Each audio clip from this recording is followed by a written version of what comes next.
Hello. வணக்கம் Prakash sir. வணக்கம் lawyer sir. என்னாச்சு? நான் நேத்து ஜட்ஜு கிட்ட உயிலை பத்தி டிஸ்கஸ் பண்ணேன். என்ன சொன்னாரு?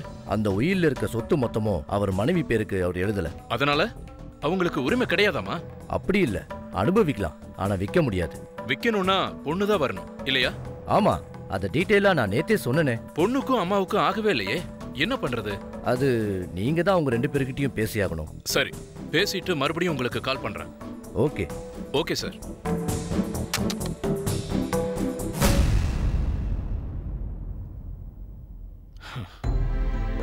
யாரு பிரகாஷ் போன்ல?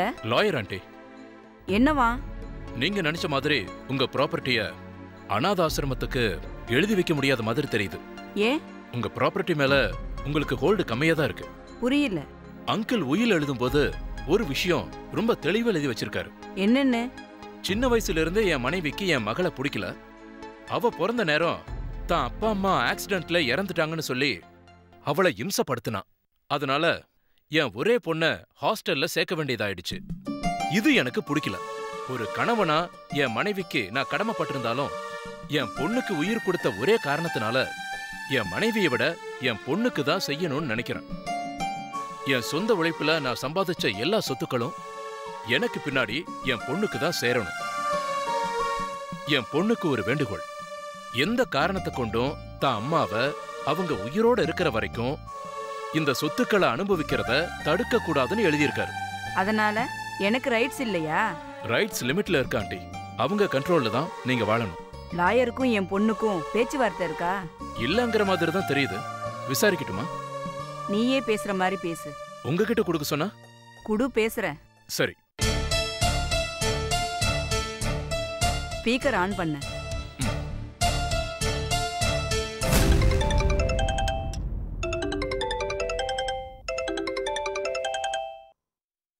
ஹலோ, நான் பிரகாஷ் பேசுறேன்.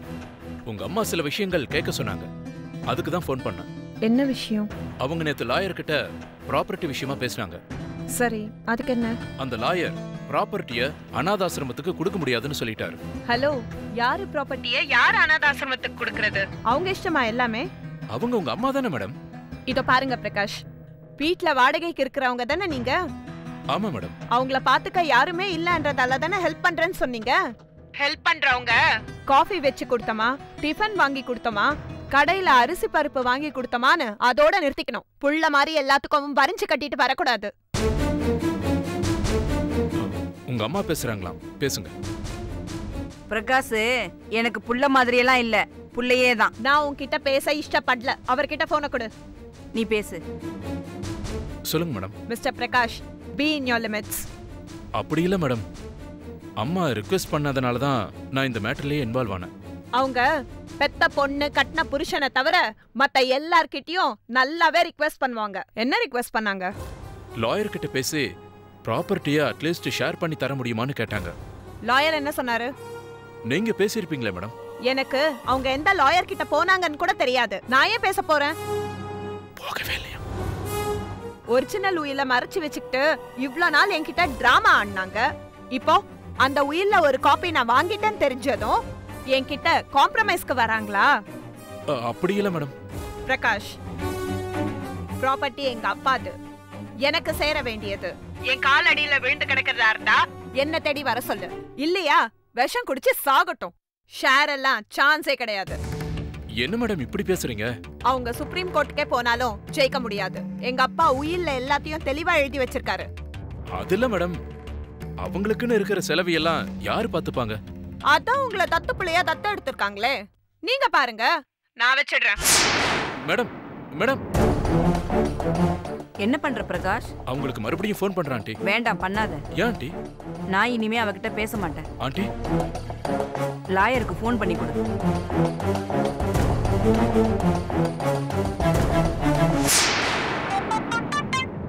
ஹலோ லாயர் சார், நான் தான் லதா ஜெயபிரகாஷ். சொல்லுங்க மேடம்.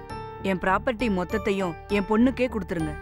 மேடம், நான் அவளை உங்ககிட்ட அனுப்புறேன். கூட பிரகாஷும் வருவான். ஹேண்ட் ஓவர் பண்ணிடுங்க. உங்க ஷேர் மேடம்? எனக்கு வேண்டாம், ப்ளீஸ். நான் போய் பார்க்கறேன். ம்.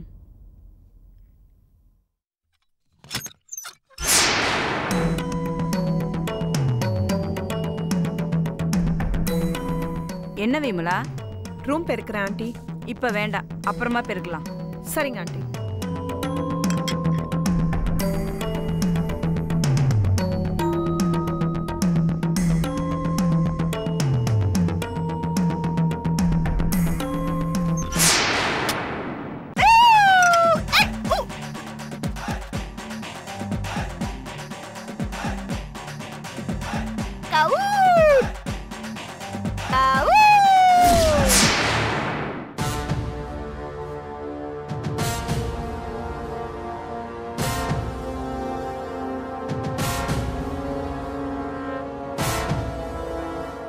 சாந்தகுமார் மாதிரி தான் இவரும் செத்துருக்காரா?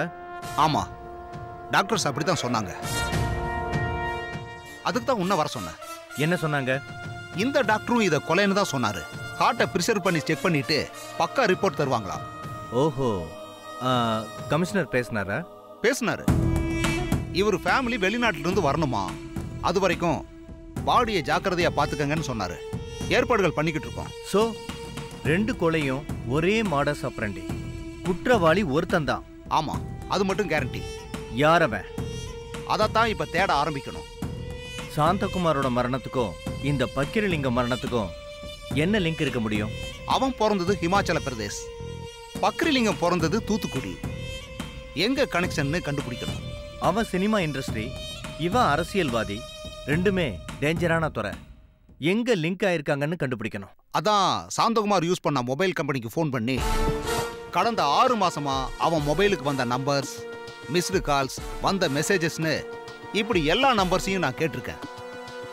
அதே மாதிரி இவர் யூஸ் பண்ண மொபைல் கம்பெனிக்கும் ஃபோன் பண்ணி அந்த ரிப்போர்ட்ஸை தர சொல்லி கேட்டிருக்கேன். Very good, you done a good job. எனக்கு இன்னொரு டவுட்டும் இருக்கு. என்ன? சாந்தகுமார் விஷயத்துல கொலை பண்றதுக்கு முன்னாடி அட்லீஸ்ட் அவனுக்கு ஒரு கொலை மிரட்டல் இருந்தது இல்லையா? ஆமா. இவர் விஷயத்துல அந்த மாதிரி ஏதாவது வந்திருக்குமா? வந்து அதை இவன் நெக்லெக்ட் பண்ணிருப்பானா? ஒருவேளை இவன் சாரு மிரட்டினார்னு சொல்லி பயந்தான்ல? ஆமா. அது ஏன் பொய்யா இருக்க கூடாது? என்னடா இப்படி கேக்குற? ஆமாண்டா, டாக்டர்ஸ் என்ன சொல்றாங்க? ஹார்ட்டை வலுக்கட்டாயமா நிக்க வச்சிருக்காங்கன்னு தானே சொல்றாங்க. ஆமா. அந்த மாதிரி நிக்க வைக்கிறதுக்கு ஏதாவது மெடிசன் கொடுத்துட்டு இவங்களுக்கு பிபி ரைஸ் ஆகுற மாதிரி டென்ஷனை கொடுத்தா ஹார்ட் நின்னுடும். அந்த மாதிரி ஏதாவது பண்ணிருப்பாங்களோன்னு டவுட் வருது. என்ன சொல்ற? நீ சொல்றத ஒரு பக்கம் அக்செப்ட் பண்ணிக்கலாம்னாலும் இன்னொரு விஷயம் தடுக்குது. என்னது? ஹார்ட் சடனா நிக்காது இல்லையா? ஏதாவது ஒரு ரியாக்ஷன் கொடுத்து தானே நிக்கும். எந்த ரியாக்ஷனும் கொடுக்காம தான் இந்த பக்ரிலிங்கம் என் கண்ணு முன்னாடி செத்தாரு. இவ்வளவு பண்றவங்க ஒரு விஷ இன்ஜெக்ஷன் போட்டு கொண்டிருக்கலாம் இல்ல? ஏன் இப்படி நம்மளை பேச வைக்கணும்?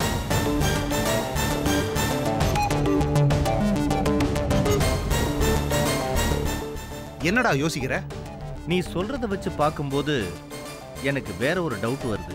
என்ன டவுட்? இது எதுவும் ஆராய்ச்சி பண்றதுக்காக நடக்கிற டெத்துகளா? சோ நாம எதிர்பார்த்ததை விட டேஞ்சரான டெத்துகள் தான் இதெல்லாம் இல்லையா? ஆமா, இதயம் அணு கதிர்களால பாதிக்கப்பட்டிருக்குன்னு ரிப்போர்ட்ஸ் கொடுத்திருக்காங்க. எந்த மெடிக்கல் காலேஜ் ஃபைனல் ரிப்போர்ட்டை செக் பண்ணிருக்காங்க? கேரளாவில் சொல்லிவட்டம் மெடிக்கல் காலேஜில் செக் பண்ணி கொடுத்திருக்காங்க. என்னடா யோசிக்கிற? அணுக்கதிர் பாய்ச்சுனா நம்மளால தாங்க முடியாது, அலறுவோம். ஆனா இவங்கெல்லாம் அலறவே இல்லையே. அதை விட பெரிய அதிசயம், ஸ்டேஷன்ல வந்து யாரு அணுக்கதிரை பாய்ச்ச போறாங்க. ஓ, அது வேற இருக்குல்ல. ஆமா, இதெல்லாம் இப்படி சரிப்பட்டு வராது. நாம இத பத்தி ஆராய்ச்சி பண்றதுக்கு அணுக்கதிர் விஷயத்துல எக்ஸ்பர்ட்டான யாரையாவது நாம கன்சல்ட் பண்ணுவோம். இத பத்தி கமிஷனர் கிட்ட பேசுவோம். ஓகே. அதுக்கு முன்னாடி நான் ஒரு சில விஷயங்கள் பண்ணிருக்கேன். நான் அதை உங்ககிட்ட சொல்லணும். என்னது?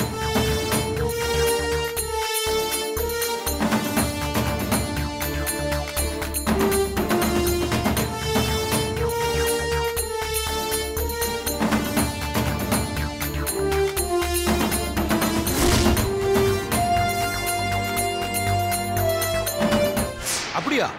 ஆமா, எனக்கு இந்த கேஸ் பயங்கர சவாலா இருக்கு. எப்படியும் அந்த பிரில்லியன்ட் கிரிமினலை கண்டுபிடிச்சே ஆகணும், அவங்கள முடிச்சே ஆகணும். அப்படின்னா நீ நாளையில இருந்து கமிஷனர் கூட போகணுமா? ஆமா, 14 நாள் கண்டினியூஸா சிஎம் ப்ரோக்ராம் வச்சிருக்காரு. கமிஷனர் அங்க இருக்கணும்னா நானும் அவர் கூட இருக்கணும். ஸோ நான் போய் அந்த டீலை பார்த்துக்கணும். ஆமா, தங்கச்சி கூட கோஆர்டினேட் பண்ணிக்க. சரி, ஓகே. All the best. தேங்க்யூடா.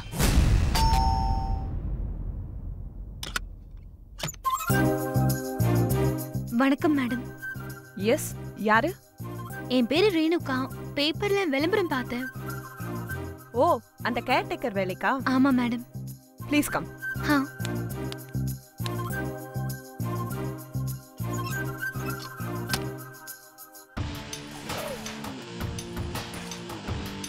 உட்காருமா.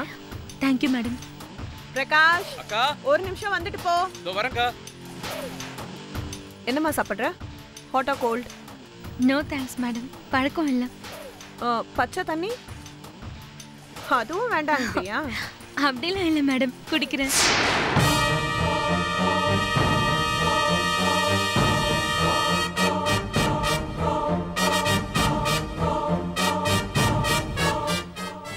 ஹலோ பிரகாஷ். என்னக்கா? என்ன உங்களை அப்படி பாக்குற? இல்ல, யாருன்னு பார்த்தேன். ஆண்டியை பாத்துக்கிறதுக்கு கேர்டேக்கர் வேலைக்கு விளம்பரம் கொடுத்தோம்ல, ஆமா, அதுக்கு வந்திருக்காங்க.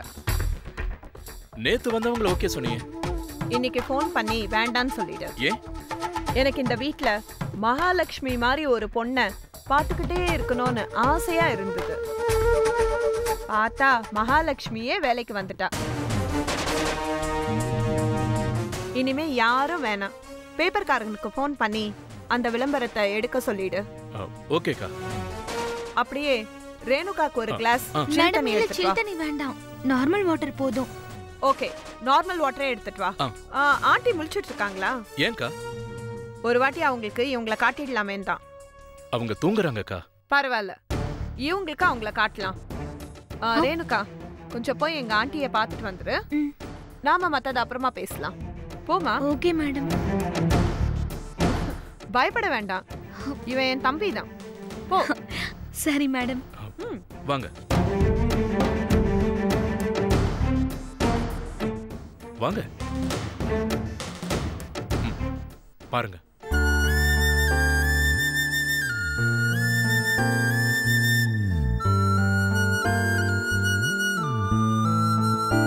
போலாமா?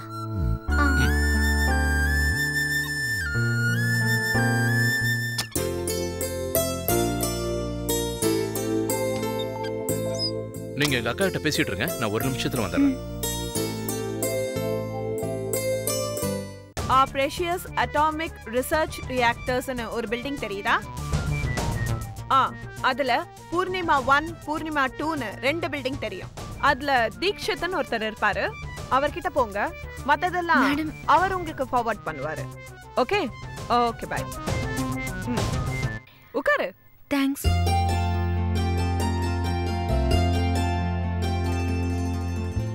அவங்கள பாத்தியா ரேணுகா? பார்த்தேன் மேடம். அவங்க என்னோட ஃபார் ரிலேட்டிவ். ஹஸ்பண்ட் ரீசெண்டா 6 மந்த்ஸ் முன்னாடி இறந்துட்டாரு.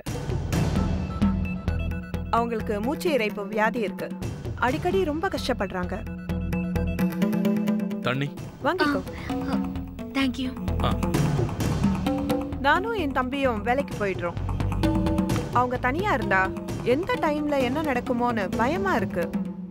சோ யாராவது ஒரு நல்ல கேர்டேக்கரை வைக்கலான்னு முடிவு பண்ணோம். உனக்கு இந்த வேலை ஓகேவா? ஓகே தான். ஆனா ஆனா என்ன? வீட்ல தனியா இருக்கணுங்கிறது தான் கொஞ்சம் பயமா இருக்கு. வீட்ல மாசத்துக்கு வேண்டிய மல்லிகை சாமான் எல்லாம் இருக்கு. பால் பேப்பர் எல்லாம் வீட்டுக்கே வந்துடும். காலையில 10 மணி வரைக்கும் நானும் தம்பியும் உன் கூட இருப்போம். 4 மணிக்கு தம்பி வந்துடுவான், 6 மணிக்கு நான் வந்துடுவேன். நடுவுல 6 மணி நேரத்துக்கு உனக்கு அந்த லேடி கூட இருக்கிறதுக்கு என்ன பயம்? 6 ஹவர்ஸ்னா பரவாயில்ல. என்னப்பா இது, இவ்ளோ எக்ஸ்பிளனேஷன் கொடுக்க வேண்டியதா இருக்கு? இந்த ஜெனரேஷன் இப்படிதான்க்கா இருக்கும். அதுல இவங்க பெட்டர். ஓ, மனசுல எதையும் வச்சுக்காம வெளிப்படையா சொல்றாங்க பாத்தீங்களா? டேய் நிறுத்திடா போதும். என்ன நிறுத்தணும்? அவளுக்கு ஜலதோஷம் பிடிக்க போகுதுன்னு சொன்னேன். எதுக்கு ஜலதோஷம் பிடிக்கும்? நீ சப்போர்ட் பண்றன்ற பேர்ல இவ்ளோ பெரிய ஐஸ் கட்டிய தூக்கி அவ தலை மேல வைக்கிற. ஜலதோஷம் பிடிக்காதா இல்லையா ரேணுகா? கேப்ல ஐஸ் வைக்கிறான் பாரு. எனக்கு தெரியல மேடம், நோ கமெண்ட்ஸ். ஓ, சேஃபா இருக்காங்களாமா. அவங்க எப்படி இருந்தாலும் சிரிக்கும் போது மட்டும் ரொம்ப அழகா இருக்காங்கக்கா.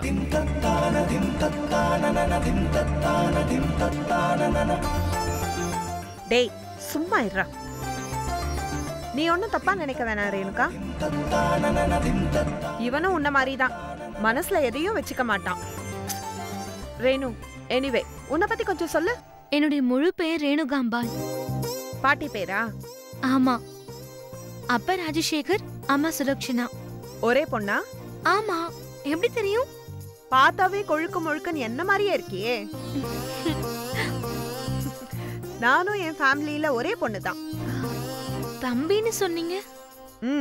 பெரியம்மா பையன். ஆனா சின்ன வயசுல இருந்தே நான் அக்கா கூட தான் சுத்திட்டு இருப்பேன். டேய் டேய் டேய் சும்மா இருடா. இப்ப அத கேட்டாளா? சரி, அப்பா என்ன பண்றாரு ரேணுகா?